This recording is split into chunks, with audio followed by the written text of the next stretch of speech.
Hello everyone, this is Palak Singla from the Faculty of College of Commerce. Today I'll be discussing about the concept of civil justice system and the criminal justice system. हाँ जी, जब भी हम लोग civil and criminal की बात करते हैं तब कुछ लोगों को इसके कंसेप्ट के बारे में थोड़ा सा कंफ्यूजन होता है कि what is civil and what is criminal. कई लोग मुझे भी पूछते हैं कि मैम आपने एलएलबी की है, सिविल में की है या फिर आपने क्रिमिनल में की है, आपने कौन सा सब्जेक्ट ऑप्ट किया था। बट ऐसा नहीं होता है कि हमें एक पर्टिकुलर सब्जेक्ट ही ऑप्ट करना पड़ता है। We have to study both the system, that is civil and criminal. तो आज हम लोग इन दोनों कंसेप्ट्स के बारे में डिटेल में डिस्कस करेंगे एंड उसके बाद हम लोग the constituents of criminal justice system यानी कि जो भी हमारा क्राइम होता है उसके मेन एसेंशियल एलिमेंट्स के बारे में भी हम लोग इसके बाद डिस्कस करेंगे। हाँ जी, फर्स्ट हम लोग स्टार्ट करते हैं सिविल जस्टिस सिस्टम से। हाँ जी, सिविल जस्टिस सिस्टम को हम लोग एक एग्जाम्पल से हम लोग स्टार्ट करेंगे। फर्स्ट ऑफ ऑल देखिए, ये एक घर है ए का। हाँ जी, ये ए का घर है। ए के घर के बाहर ये एक पर्सन है एक्स, इसने यहाँ पे एक ब्लॉकेज लगा दिया। ठीक है जी, ए के घर के बाहर एक्स ने एक ब्लॉकेज लगा दिया। अब यहाँ पे क्या हुआ कि ब्लॉकेज लगने की वजह से ए जो था वो अपनी जॉब पे नहीं जा पाया और उसकी सैलरी जो है वो कट हो गई। ठीक है जी। सेकंड, बी ए की वाइफ, वो भी अपनी जॉब पे नहीं जा पाई और इस वजह से उसे उसकी जॉब से निकाल दिया गया। हाँ जी। सी, जो कि ए का बेटा था, उसका एग्जाम था स्कूल के अंदर और वो इस ब्लॉकेज की वजह से स्कूल में नहीं जा पाया, उसकी वजह से उसे फेल कर दिया गया। हाँ जी। अब इन तीनों में हमें क्या दिख रहा है कि ए की सैलरी कट हो गई, बी को फायर कर दिया गया और सी को एग्जाम से फेल होने की वजह से अब उसे दोबारा से एग्जामिनेशन फीस जो है वो पे करनी पड़ेगी। यानी कि एक एक्स की ब्लॉकेज की वजह से यहाँ पे 3 लोगों का नुकसान जो है वो हुआ है।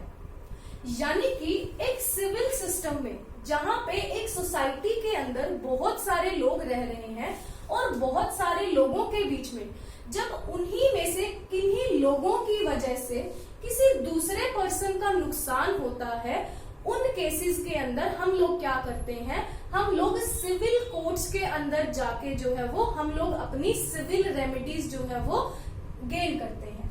अब यहाँ पे ए, बी और सी तीनों का एक राइट जो है वो इन्फ्रिंज हो गया है due to this blockage made by X. अब यहाँ पे कोर्ट क्या कहेगा कि एक इंडिविजुअल की वजह से दूसरे किसी इंडिविजुअल का नुकसान होता है और अगर आप एक इंडिविजुअल वर्सेस इंडिविजुअल कोर्ट के अंदर आते हैं, that is simply covered under the civil justice system. जब भी आपका कोई भी केस इंडिविजुअल वर्सेस इंडिविजुअल होगा, यानी कि जब कभी भी आपका कोई भी नुकसान हुआ है ड्यू टू एनी पर्सन, अब हम यहाँ पे स्टेट को इन्वॉल्व नहीं कर रहे हैं, किसी एक पर्सन का नुकसान हुआ है किसी दूसरे पर्सन की वजह से, that is covered under civil justice system. जहां पे आपका केस जो है वो इंडिविजुअल वर्सेस इंडिविजुअल लड़ा जाता है।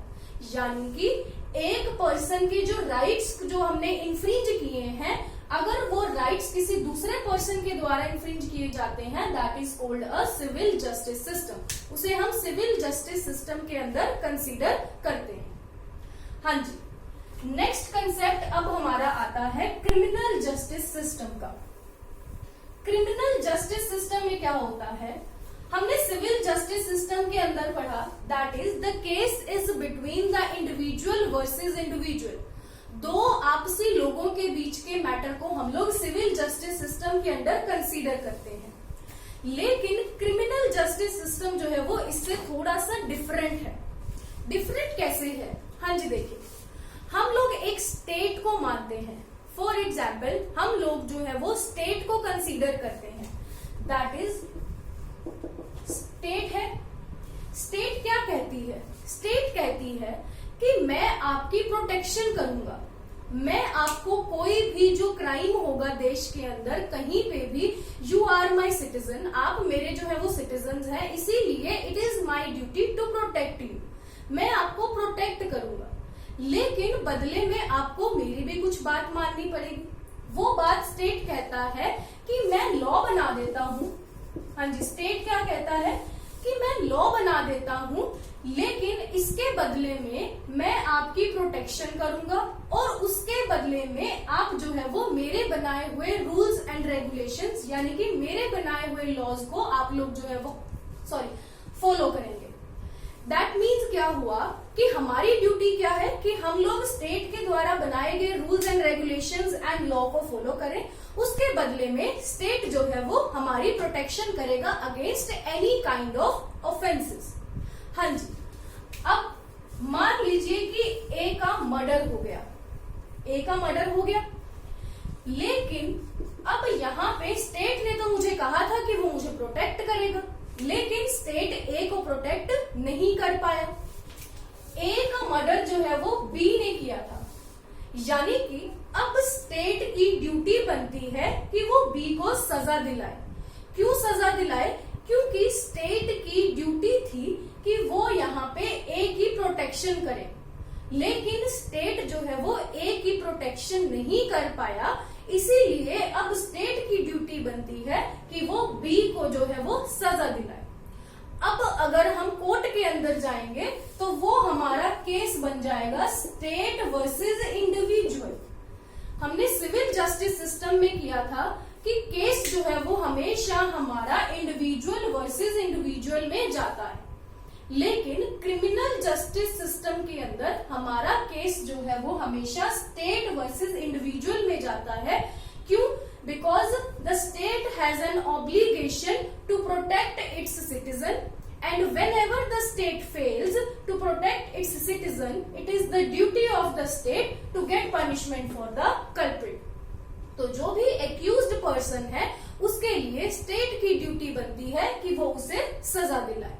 इसीलिए क्रिमिनल जस्टिस सिस्टम में हमेशा स्टेट वर्सेस इंडिविजुअल होता है, और जो भी हमारा सिविल जस्टिस सिस्टम होता है उसके अंदर हमेशा हमारा इंडिविजुअल वर्सेस इंडिविजुअल कंसीडर किया जाता है कि सिविल जस्टिस सिस्टम में एक इंडिविजुअल ने दूसरे इंडिविजुअल के राइट्स को इन्फ्रिंज कर दिया है, लेकिन क्रिमिनल जस्टिस सिस्टम के अंदर हम जो है वो केस हमेशा स्टेट के अगेंस्ट जो है वो स्टेट जो है वो हमारे केस को प्रोटेक्ट करती है, because it is the duty of the state to protect its citizen.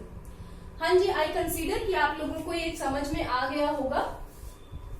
अब हम हमारे नेक्स्ट टॉपिक की तरफ चलते हैं, and the next topic is essential elements of a crime. हाँ जी, हमने अभी क्रिमिनल जस्टिस सिस्टम के बारे में पढ़ा कि क्रिमिनल जस्टिस सिस्टम में क्या क्या होता है और केस जो है वो कैसे कंसीडर किया जाता है। अब हम लोग चलते हैं कि क्राइम क्या होता है, what is crime, what is crime and what are the essential elements of a crime. Essential elements of crime. हाँ जी, क्राइम क्या होता है?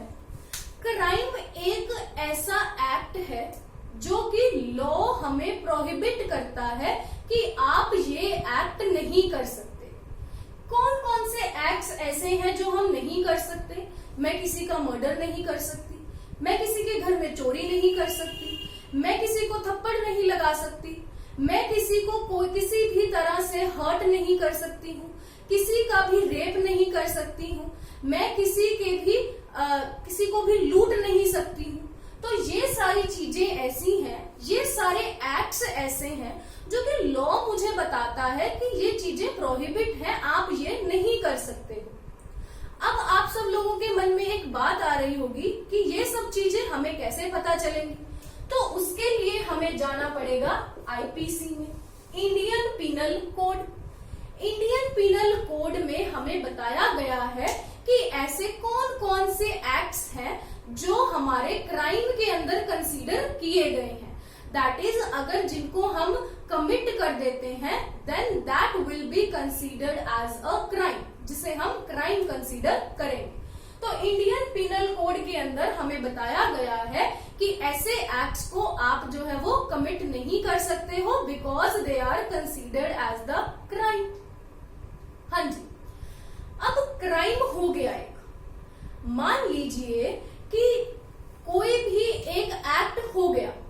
फॉर एग्जाम्पल मैंने किसी का मर्डर कर दिया, ठीक है जी, मैंने एक एक्ट कर दिया, मैंने ए का मर्डर कर दिया। अब यहाँ पे कोर्ट को कैसे पता चलेगा कि वो मर्डर मैंने जानबूझकर किया है या फिर मुझसे अनजाने में हो गया, या फिर वो पर्सन जो है वो मेरा रेप करने के लिए आ रहा था लेकिन मैंने सेल्फ डिफेंस में उसको मार दिया। यानी कि अब क्राइम के अंदर भी मुझे देखना पड़ेगा कि कुछ एक ऐसे उसमें एसेंशियल एलिमेंट्स होने चाहिए जिनकी वजह से उस चीज को क्राइम कंसीडर किया जाएगा। I am repeating it again, अगर मान लीजिए कोई भी एक एक्ट होता है तो हम उसको सीधा ही क्राइम की कैटेगरी में नहीं डाल सकते हैं, हमें पहले उसको छानबीन करना होगा, उसका पोस्टमार्टम करना होगा कि whether the essential elements of a crime are in that act और नॉट। उस एक पर्टिकुलर एक्ट में वो एसेंशियल एलिमेंट्स ऑफ क्राइम आते भी हैं या फिर नहीं आते हैं। हाँ जी, तो दो essential elements of a crime है मेरे पास। First is actus reus and the second one is mens rea. हाँ जी, ये दोनों टर्म्स हैं, लैटिन टर्म्स हैं ये दोनों। हम इनको इंग्लिश में पढ़ेंगे कि ये होती क्या है, but this is the most important from the point of view of examination. Examination के पॉइंट ऑफ व्यू से ये दोनों बहुत ही ज्यादा इंपॉर्टेंट है। क्यों? क्योंकि बच्चों को एक्चुअल में इसमें बहुत प्रॉब्लम आती है इनको समझने में। क्यों? क्योंकि जब तक हमारा बेस यानी कि हमें basic essential elements of a crime के बारे में नहीं पता होगा तब तक हम लोग अपना जो है वो आगे IPC, criminal procedure code, Indian evidence act, ये सब चीजें हम लोग आगे कवर जो है वो फिर नहीं कर पाते हैं क्योंकि these are the basics of the criminal theory. Criminal system के अंदर इन दोनों चीजों के बिना, इन दो वर्ड्स के बिना, इन दो वर्ड्स को समझे बिना आप आगे नहीं चल सकते। हाँ जी, तो सबसे पहले हम लोग अपना जो है वो एक्टस रियस को डिस्कस करते हैं। That is what is actus reus और इसका मेन काम क्या होता है एक क्राइम के पार्ट में। हाँ जी, देखिए एक्टस रियस, एक्टस रियस को हम लोग इंग्लिश में बोलते हैं एन एक्ट, ठीक है जी। मेंस रिया को हम लोग बोलते हैं इंटेंशन। क्या बोलते हैं? Intention, that is guilty mind. हाँ जी, हम लोग एक एग्जाम्पल से इसको क्लियर करेंगे, ठीक है जी। फॉर एग्जाम्पल, ए ने बी के घर में चोरी की। ए ने बी के घर में चोरी की, दैट इज उसने थेफ्ट किया। किस चीज का थेफ्ट किया? उसने उसके घर में से एक चपाती चुराई। क्या चुराई? एक चपाती चुराई। यानी कि अगर अब हम इसके अंदर देखें, यानी कि एक क्राइम हुआ। कौन सा क्राइम हुआ? सॉरी, थेफ्ट हमारा एक क्राइम हुआ। हाँ जी, अब इसके अंदर एक एक्ट हो चुका है, यानी कि एक्टस रियस इंक्लूड हो चुका है। एक्ट जो है वो एक क्राइम का जो मेन एसेंशियल इंग्रेडिएंट होता है दैट इज एन एक्ट। एक एक्ट हो चुका है। एक्ट क्या हुआ है? ए ने बी के घर में चोरी की। अब हम इसका दूसरे एसेंशियल एलिमेंट को देखेंगे कि क्या ये वाला एसेंशियल एलिमेंट इस क्राइम के अंदर आता है या फिर नहीं आता है। हाँ जी, दूसरा एसेंशियल एलिमेंट है मेरे पास इंटेंशन और गिल्टी माइंड। अब मुझे ये देखना होगा कि क्या ए का दिमाग गिल्टी माइंड था या फिर नहीं। दैट मीन कि ए जो है वो किस इंटेंशन से चोरी करना चाह रहा था। अब ए ने एक रोटी चुराई सिर्फ वहां पे, मे भी शायद ये भूखा हो और इसने अपने बच्चे के लिए रोटी चुराई हो, इसका बच्चा भूख से तड़प रहा हो, या फिर ये खुद भूख से तड़प रहा हो, इसीलिए इसने ये रोटी चुराई। यानी कि इसने ये काम तो किया, इसने ये एक्ट तो कर दिया क्राइम का, लेकिन जो हमें गिल्टी माइंड चाहिए था, जो हमें बैड इंटेंशन चाहिए थी, वो तो इसके अंदर मुझे नहीं मिली। क्यों नहीं मिली? क्योंकि इसने ये रोटी बैड इंटेंशन से नहीं, गुड इंटेंशन से चुराई है। इससे हम लोग क्या देखते हैं कि एक क्राइम के अंदर हमेशा दोनों चीजें होनी चाहिए, एक एक्ट भी होना चाहिए और गिल्टी माइंड, दैट मीन्स उसकी बैड इंटेंशंस होनी चाहिए। यानी कि वो किसी गलत काम से, गलत पर्पस से कोई भी वो चोरी कर रहा है, उसे हम लोग कंसीडर करेंगे मेंजरिया। और उसके साथ ही हम लोग, अगर वो एक्ट भी होगा और वो मेंजरिया भी होगा, तब वो एक क्राइम कंसीडर कर लिया जाएगा। हाँ जी, अगर मान लीजिए उसने सिर्फ एक्ट किया है और मेंजरिया नहीं है, नो ऑफेंस। या फिर मैं सोच रही हूं कि मैं चोरी करूंगी, मैंने सोचा कि मैं चोरी करूंगी, मैंने अपनी इंटेंशन भी बना ली कि मैं चोरी करूंगी, लेकिन मैंने कुछ किया नहीं, मैं किसी के घर नहीं गई, मैंने किसी की जेब नहीं काटी, कुछ भी नहीं किया। यानी कि अगर आपके दिमाग में सिर्फ और सिर्फ इंटेंशंस हैं, फिर भी वो कंसीडर नहीं किया जाएगा एज अ क्राइम। यानी कि क्राइम करने के लिए आपके पास एक्ट भी होना चाहिए और साथ में ही उसकी इंटेंशन, यानी कि गलत इंटेंशन भी होनी चाहिए। क्लियर है आप सबको? आई होप सबको ये क्लियर हो गया होगा। अब हम लोग डिस्कस करेंगे कि व्हाट इज इंटेंशन। क्यों? क्योंकि मैं बार बार इस वर्ड के ऊपर बहुत स्ट्रेस दे रही हूं। मैं आपको इंटेंशन बताती हूँ और साथ में इसके जो साथ हम लोग एक वर्ड पढ़ते हैं, that is knowledge and reason to believe, वो भी हम लोग इसके साथ हम लोग पढ़ेंगे। ठीक है जी? हाँ जी, इंटेंशन का हम लोग सबसे पहले डिफरेंस पढ़ेंगे नॉलेज के साथ। बहुत से बच्चों को इन दोनों के बीच में बहुत कंफ्यूजन रहती है कि इंटेंशन और नॉलेज होता क्या है। हाँ जी, देखिए, इंटेंशन एंड नॉलेज, ये दोनों वर्ड्स, जब भी हम इन दोनों वर्ड्स की बात करते हैं, दोनों वर्ड्स हमें सेम लगते हैं कि दोनों का मीनिंग तो बिल्कुल सेम ही है, मेरी इंटेंशन भी वही है, मुझे नॉलेज भी वही है। नहीं, इन दोनों का मीनिंग जो है वो ऑल टुगेदर डिफरेंट है। दोनों के मीनिंग के अंदर जमीन और आसमान जितना फर्क है। इंटेंशन में क्या होता है, मैं आपको एक एग्जाम्पल के साथ समझाती हूँ। दोनों केसेस के अंदर हम लोग सेम एग्जाम्पल कंसीडर करेंगे।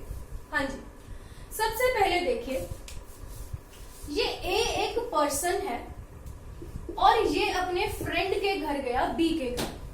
ठीक है जी? अब ए ने क्या किया, दोनों आपस में बात कर रहे थे और बात करते करते दोनों की आपस में लड़ाई हो गई। अब जब लड़ाई हुई तो ए ने देखा कि यहाँ पे दो नाइफ पड़े हैं, दो चाकू पड़े हैं।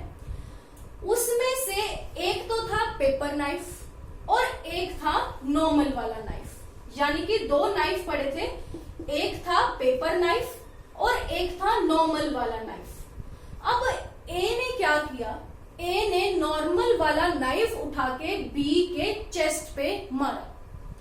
दैट मीन्स यहां पे ए को पता था कि अगर वो नॉर्मल वाला चाकू बी के मारेगा तो उसकी डेथ हो जाएगी।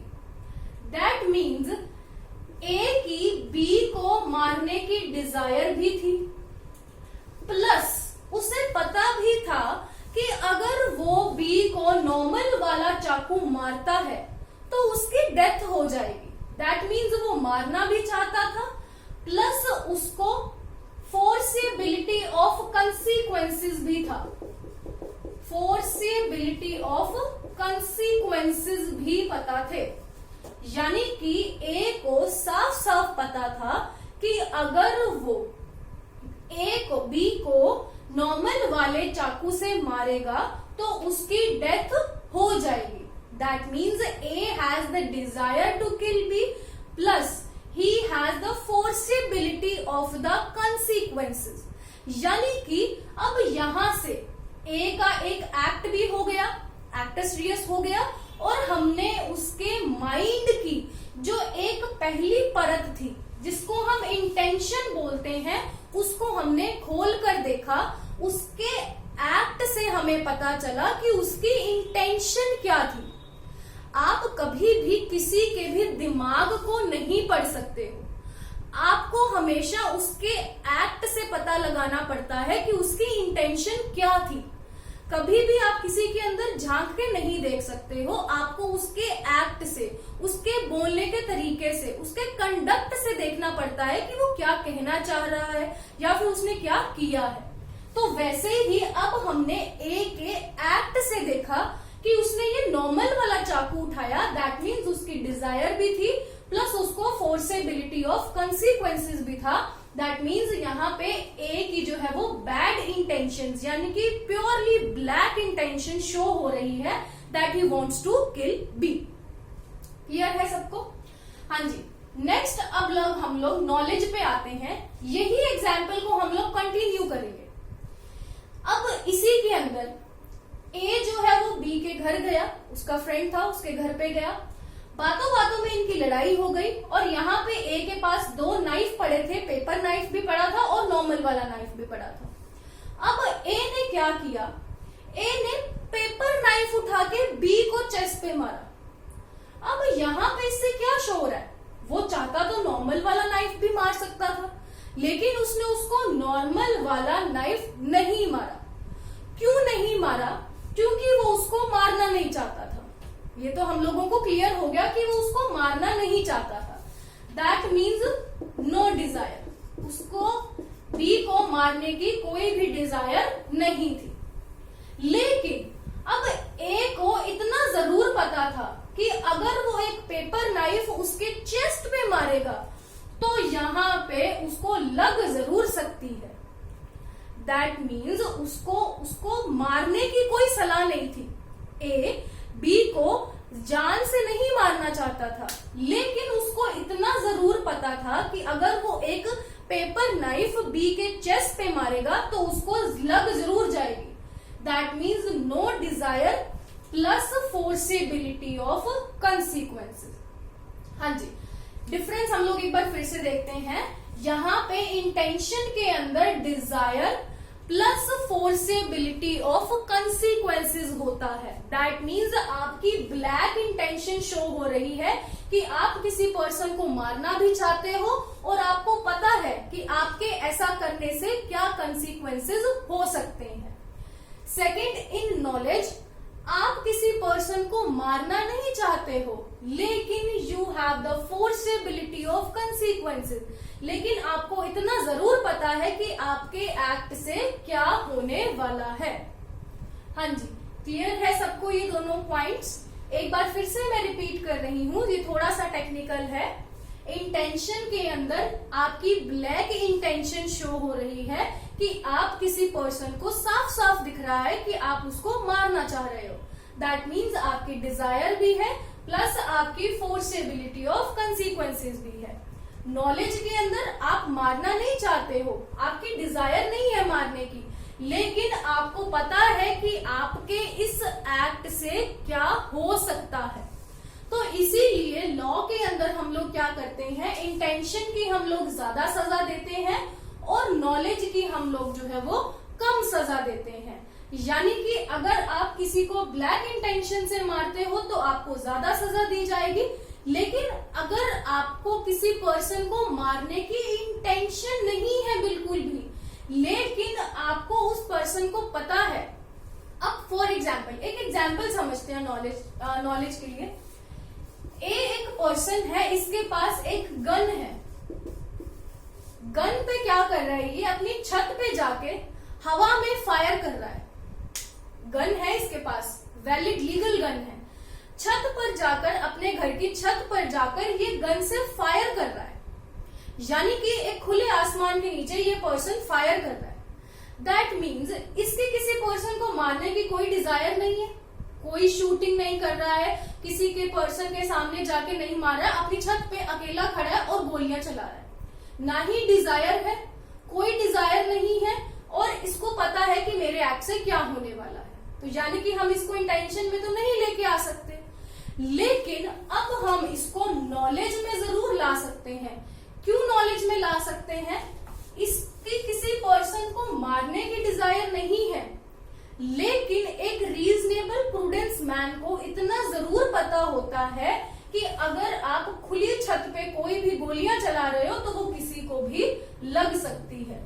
यानी कि आपको किसी मारने की डिजायर नहीं है, लेकिन यू हैव द कंसिक्वेंसेस, आपको पता है कि आपके कंसिक्वेंसेस कैसे हो सकते हैं, वो गोली किसी को भी लग सकती है। तो अगर मान लीजिए एक गोलियां चला रहा है और वो किसी को लग जाती है, तो उसको हम लोग इंटेंशन के अंदर सजा नहीं देंगे, हम लोग उसे सजा नॉलेज के अंदर देंगे कि आपकी नॉलेज में तो था कि किसी को ना किसी को गोलियां लग जाएंगी। आई होप आप सब लोगों को ये क्लियर हो गया होगा। नेक्स्ट क्लास के अंदर हम लोग एक नेक्स्ट इंपॉर्टेंट टॉपिक जो है वो डिस्कस करेंगे। आज के लिए इतना ही। Thank you.